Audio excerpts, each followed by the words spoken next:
Hello guys, welcome to another video on the After Effects beginner series. So in this video, I'll be talking about how to make smooth slow motion. So all the clips that we'll use in our edit will be slowed. So right now, as you can see, it's on its regular speed. Now one more thing I'd like to get straight is that in last tutorial we saw how to import files. So I have imported all my files, arrange them inside different folders or bins as you call in After Effects. You can create new bin from here and you can just drag and drop files from one place to other place. So and you can delete them by this delete button. That's just a way of arranging your project files. So now let's begin with the tutorial.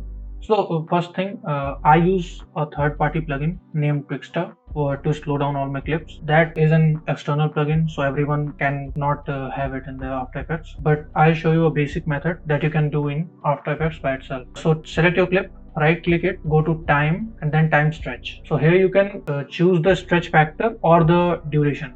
Longer the duration, the clip will be slowed down, and the less duration, it will increase the speed. Now the stretch factor. Stretch factor is basically stretching the clip. When you increase the stretch factor, the clip will get slowed down, and when you decrease the stretch factor, it will be faster. Let's do that by double. So it's now double the speed. See, the duration has decreased. When I press OK, it gets short and it's faster than before. Ctrl+Z to undo it.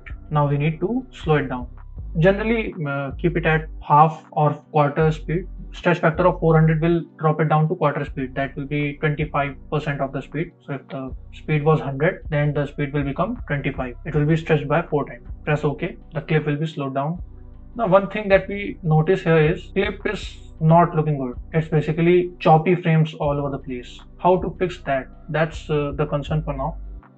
When we slow down any clip, there are 3 methods in which any editing software will slow it down. First one will be frame sampling, second is frame blending, and third one is optical flow. What's the difference? Frame sampling, basically, let's say this clip has like 30 frames in 1 second. Now you slowed it down by 50%. Now it will drop half the frames of it. So 15 frames will be lost. That's why it looks laggy, because frames in between are gone now. Now the second and better option is frame blending. When frame blending is used, it will blend consecutive frames to create new frames. You can just click on this first button. Much better than before, as you can see. The third and best option is optical flow. It uses AI and the flow of every pixel in your frame to detect what the next frame will be. So it's the best way. You will be looking for this optical flow. How to know that optical flow is enabled on your clip? Just see that this arrow type icon will be visible on your screen in your timeline, whatever it is called. This will show that optical flow is enabled. Make sure to save your projects. Now we have done slow motion. One more thing, I'll be making some advanced tutorial on Twixtor also sometimes in future. Who have Twixtor installed in your After Effects, they can use that Twixtor method. But for like if you are beginning your editing career, you can just use this. When you install Twixtor plugin, use that one. Right now our slow motion is done. So when you're using After Effects, the most important thing that you need to be aware of is keyframes. Now let's create a simple animation. You can press R and it will bring the rotation properties for this layer. So let's try to rotate it. Say we want one complete rotation animation for this clip. Just click on this time icon, like stopwatch icon. It will create a new keyframe, and now you can make different keyframe from this button. Pressing this button will make another keyframe. Now we can change the rotation value for this. What happens when we change this rotation properties? See, it changes the orientation of whole clip. Now what we can do is with these keyframes, I can have first one set it at 0 and the second one I can make it one complete round. So let's do it. Okay, now we have rotated the clip by 360 degrees. Now see what happens. Between these keyframes, the clip is rotating because first keyframe value was 0 and the second keyframe value was 1. Here denotes that one complete rotation. So here it was 0 and here it is one complete rotation. So it's changing constantly the values between these keyframes.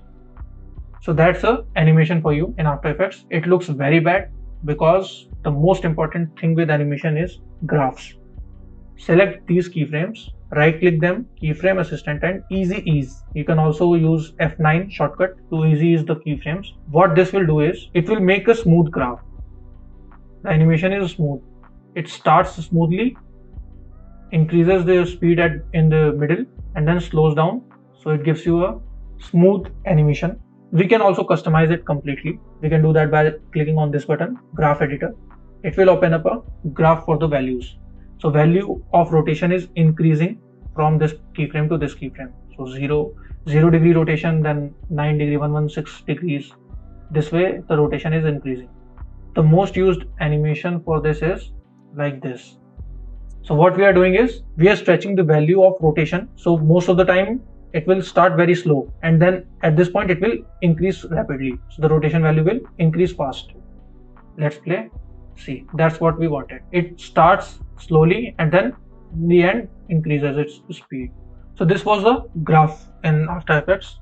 Now one more thing, graphs are of two types. We have seen the value graph. You can choose the speed graph by right click here and choose any graph that you want to edit. This is the speed graph. Let's say we want the speed of animation to be fast in the start and slow in the end. So this is our graph when we press F9. So firstly the speed will be slow, and then it will increase in the middle and it will slow down at the end.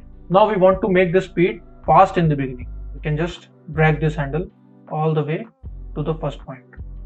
See, right now if you don't understand the keyframes and all, you will understand once we start making the transitions. Okay, now one more thing, we used motion blur. So what is the impact of this motion blur? I told you to turn it on for all the clips. See, the clip is blurry. So when it's moving fast, so when the rotation was fast, it was most blurry. So this gives the motion blur in the direction in which clip was moving. So it's a circular motion, it's a circular blur. Let's see the animation right now. You can see the change. When we turn off the motion blur, it looks like bad. Turning on the motion blur will make it smooth. So the animation is good. Just right click the layer and press pre-compose. Now you will get bunch of different options. Pre-composing a clip will make another composition inside the current composition. So inside this composition, the composition name is slow motion. When I press Ctrl+Shift+C, it will create a pre-composition. It will give this option. We generally use this move all attribute into the new composition and then adjust the composition duration to the time span of selected layers. Press OK.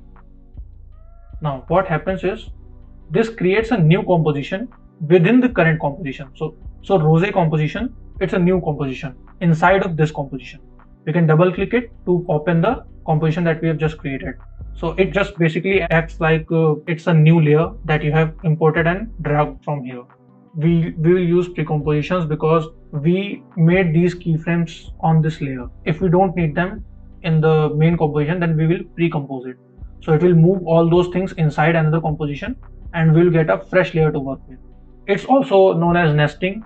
So those who have background in Premiere Pro, it's just the same as nesting in Premiere Pro. So basically it's a intermediate composition inside the composition that you are working on currently. It's helpful when using multiple effects on the same clip. So pre-composing it every time resets all these effects. So in next tutorial, I'll have all my clips arranged in the timeline and I'll have this slow motion applied to them so that we can start working on them.